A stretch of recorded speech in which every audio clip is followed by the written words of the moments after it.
Maker peeps. In this video series, I'm going to show you how to make a knitted knocker using the magic loop knitting technique, starting from the bottom of the knocker and working to the top.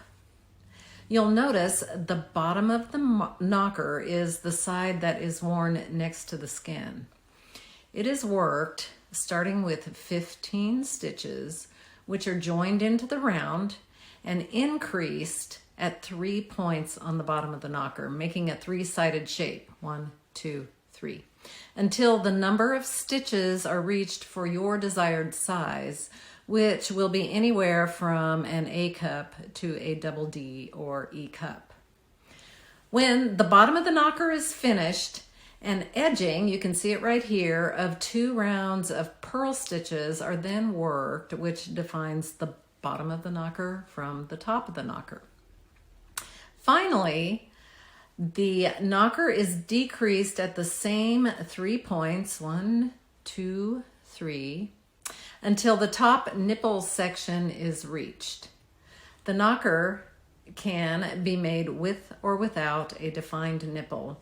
And on this particular example, it is shown without a defined nipple. You'll notice that the underside of the knocker is left open. This is so that stuffing can be added or removed at the owner's preference. And at that point, it is cinched up and closed for final wearing. So here we go.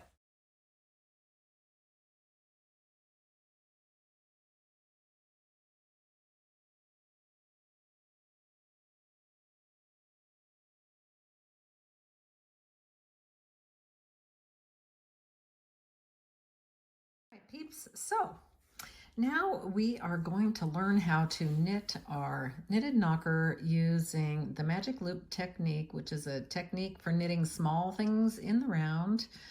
And we're going to do that from the bottom up. So if you'll recall, this knocker starts out with 15 stitches, 5 for each of the 3 sides of the knocker. And then we'll join that in the round, and using the magic loop technique, we will start increasing 1 stitch at each of 3 shaping points corresponding to the 3 sides of the knocker. So to get started, I use just a standard magic loop or long tail cast on. And so to do that, you're going to leave quite a long stretch of yarn. I give it a good arm's length anyway, some of which will get eaten up in the long tail cast on, and then the rest of it will be left for the final owner to adjust as she sees fit. So we just start here, making a loop, put the first stitch on our needle, set that marker aside for a minute. And we're going to cast on the first 5 stitches corresponding to the first side of the knocker. There's 5. 1, 2, 3, 4, 5. And I'm going to place a marker. And then I'm going to go ahead and cast all of the remaining 10 stitches on. I'm not going to place a marker between the next 10 stitches. So let's just go ahead and cast on the 10 remaining stitches.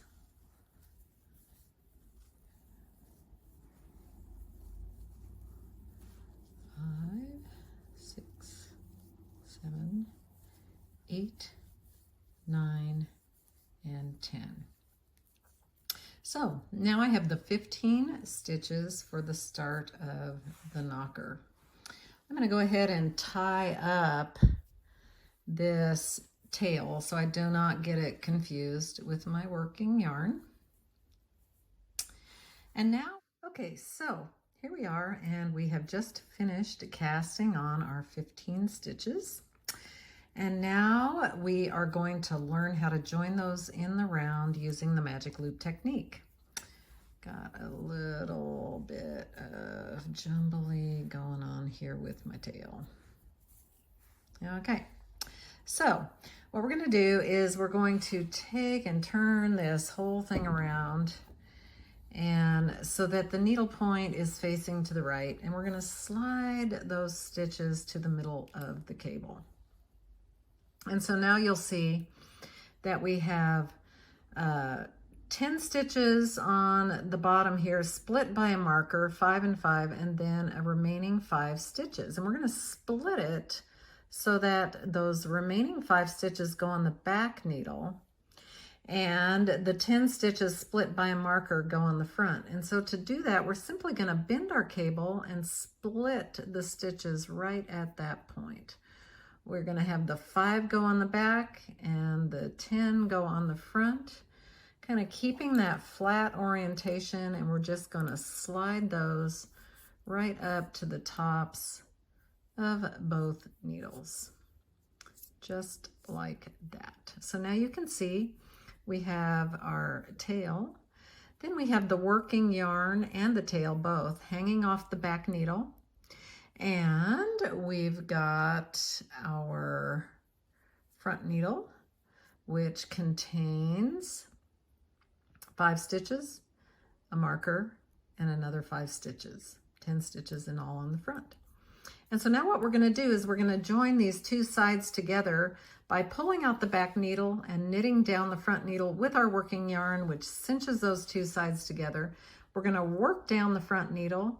We're going to turn this whole thing around, slide everything back up, pull out the back needle, and finish off by working up the last 5 stitches. And if all goes well, we will have done our first round of magic loop and joined this all successfully in the round. So before I start, I always take my working yarn and put it up on top of the needles, between the needles, so that we're not creating any extra stitches as we start our magic loop. All right, so now what I'm going to do is slide out that back needle long enough so that I have a loop that I can bend around and knit the stitches off the front needle. And so I'm going to start to do that. And when I do that, you can see that I've used that back working yarn and knit into the front needle, which joins the back and the front sides together in the round. So I'm just going to knit down this first row of stitches. Just like so.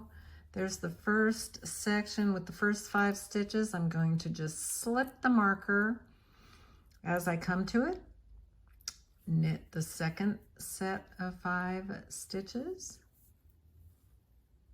and there are the first 2 sections knit.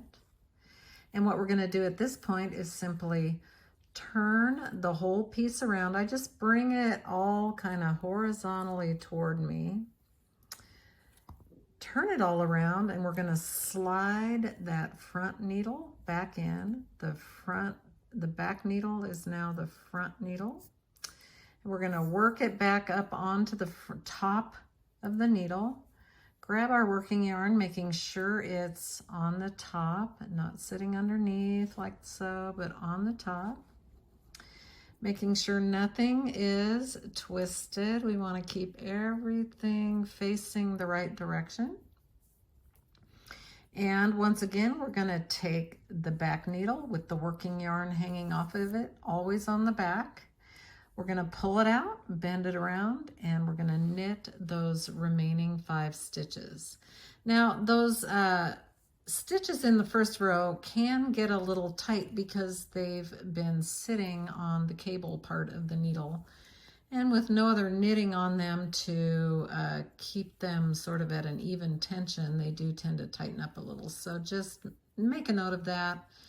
It happens, it's not a problem, but you do have to deal with that a little bit in the beginning. So here I am at the end of the remaining 5 stitches. We have completed 1 complete round.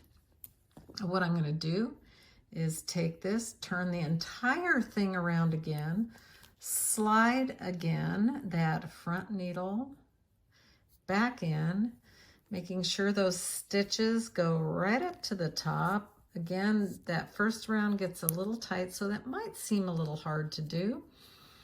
And then just make sure everything is still oriented correctly on your needles, so that you'll see the little purl bumps need to be on the inside and the knit stitches on the outside, and we still have our front needle, back needle with our stitches going all the way around, and we're back to having 10 on the front needle, 5 on the back needle, and we have completed one complete round.